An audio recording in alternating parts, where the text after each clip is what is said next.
काही लोक मगरीचे आसू गाळत आहेत, परंतु त्यांच्या लक्षात हे नाही भाजपला 400 पार आकडा मिळाला नाही म्हणून. भाजपला 405 चा आकडा हा महिला आरक्षणासाठी पाहिजे नाही. साध्या बहुमताने ते पास होते. परंतु भाजप सरकारला या देशाची घटना, भारतीय राज्यघटना बदलवायची आहे आणि इतर उपद्व्याप करायचे आहे, म्हणून हा 400 पार आकडा त्यांना पाहिजे होता.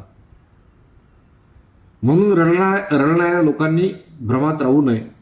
महिला विधेयक, आरक्षण विधेयक हे 400 पारच्या आकड्यावर अवलंबून नव्हतं. मी या निमित्तानं स्पष्ट सांगेन,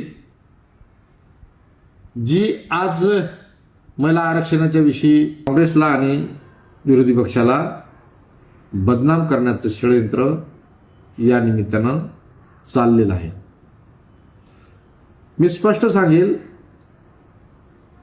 महिला आरक्षणाच्या बाजूनं कालही काँग्रेस पक्ष होता, त्याचे मित्रपक्ष होते, आजही आहे आणि उद्याही काँग्रेस आणि त्याचे मित्रपक्ष महिला आरक्षणाच्या सोबत राहतील. महिला आरक्षणाला कधीही विरोध करणार नाही. परंतु हे जे काही उपद्व्याप भाजपनं चालवले त्यासाठी विरोध आहे.